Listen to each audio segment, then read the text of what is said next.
میرے نبی تزکیے کے لیے آئے تو مزکی ہیں.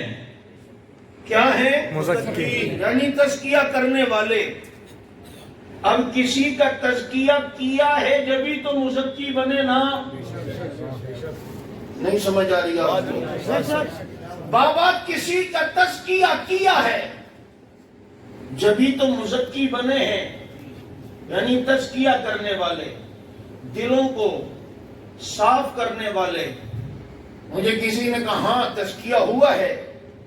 میں کہا اچھا شکر ہے مان لیا. کس کا؟ کہتے ہیں علی کا، فاطمہ کا، حسن کا، حسین کا. تو مزکی تو ہیں. وَيُزَكِّيهِمْ، نبی کے آنے کا مقصد تو پورا ہوا. میں نے کہا وہ بھی ہیں لیکن میرے عقیدے کے مطابق، تیرے عقیدے کے مطابق نہیں. کہ کیا مطلب؟ میں نے کہا تیرے نزدیک علی، فاطمہ، حسن، حسین یہ تو پہلے سے معصوم ہیں، تو یہ تو تحصیل حاصل ہے جو باطل ہوتی ہے. جب پہلے سے ان کا تزکیہ ہوا ہے تو پھر تزکیے کی کیا ضرورت ہے؟ بتانا ذرا. اب ایک طرف تیرا عصمت کا عقیدہ ہے کہ یہ ہمارے امام معصوم ہیں. جب معصوم ہے تو تزکیہ تو پہلے سے ہوا ہے. اور اگر کہتا ہے کہ تزکیہ بعد میں نبی نے کیا ہے تو تیرے عصمت کے عقیدے کی دھجیاں اڑ جاتی ہے. پھر عقیدہ عصمت رہا؟ بولو. عقیدہ عصمت نہیں رہا. تو یہاں پر بھی آ کر اہل بیت کو نہیں مان رہا. یہ بل سے تو پتہ چل گیا تو نہیں مانتا. بل سے تو سارے بلے باہر آئے ہیں. آئے یا نہیں آئے؟ بل تھا پورا صحابہ والے بیت کا. ساری زندگی اہل بیت کے نام کا چورن تم بیچ کے لوگوں کو دھوکہ دیتے تھے. آج جب ان کی تحفظ کے بل کی بات آتی ہے سب سے زیادہ مخالفت یہ کر کے بتا رہا ہے اس کا اہل بیت سے کوئی تعلق نہیں. میرے نبی بشیر بھی ہیں، میرے نبی مزکی بھی ہیں، میرے نبی معلم بھی ہیں.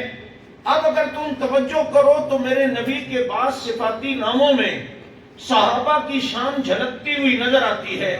چاند کے ساتھ ستارے جھلکتے ہوئے تمہیں نظر آئیں گے. کیسے؟ اللہ نے میرے نبی کو معلم بنایا، استاد بنایا، یہ تو سب مانتے ہیں. لیکن اگر کوئی صحابہ کو نہیں مانتا تو اسے کہنا کہ بتا میرے نبی استاد ہیں یا نہیں، معلم ہیں یا نہیں؟ تو کہتے ہیں ہاں جی معلم تو ہیں. تو اس کو کہے کہ جناب معلم تو آدمی تب بنتا ہے کہ جب اس کے سامنے کوئی شاگرد بھی بیٹھے ہوں، جب اس کے سامنے زانو تلمس بھی کوئی طے کر رہے ہوں. اب کوئی درخت کے سامنے بیٹھ کر پڑھائے تو درخت استاد کو استاد تو نہیں کہا جاتا. کوئی اگر دیواروں کے سامنے اکیلے بیٹھا ہو تو اسے تو استاد نہیں کہا جاتا.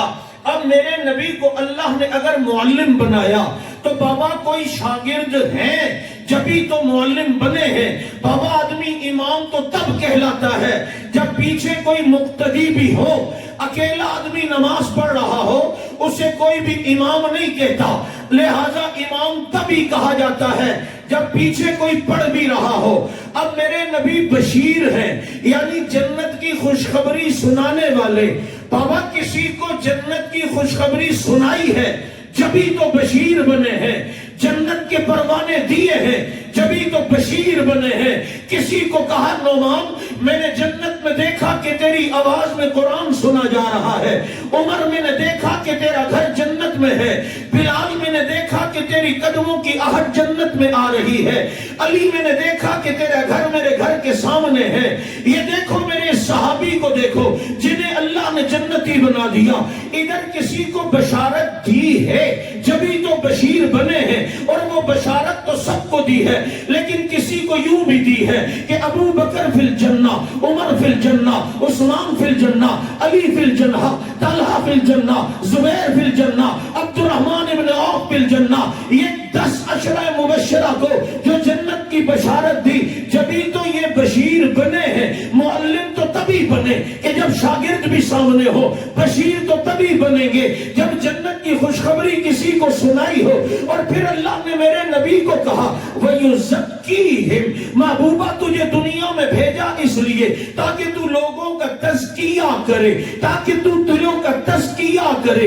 جو جاہل ہوں نے عالم بنا دے، جو مشرکوں نے موحد بنا دے، جو تحت الثری میں ہو انہیں ثریا ستارے پہ پہنچا دے، جو جہالت کی دلدل میں ہو انہیں علم کی بلندی پہ پہنچا دے، جو گمراہ ہو انہیں ہدایت پہ پہنچا دے۔ یعنی محبوب میں نے تجھے بھیجا اس لیے ہے کہ تو دلوں میں انقلاب پیدا کر دے، دلوں کا تزکیہ کر دے، جن کے دلوں میں نفرت ہو انہیں رحماء بینہم بنا دے، جو جہنم کے قریب پہنچ چکے ہو انہیں اولئک هم الوارثون جنت کا وارث بنا دے۔ بلکہ میں یہ کیوں نہ کہوں کہ لکھا تاجور حبیبہ تیرے غلام بن گئے، چرواہے در پہ آ کے جگ دے امام بن گئے۔ یہ بجلی کا کڑکا تھا یہ صوت ہادی، عرب کی زمین جس نے ساری ہلا دی، اور نگاہ نبی میں وہ تاثیر دیکھی، بدلتی ہزاروں کی تقدیر دیکھی۔ سبحان اللہ۔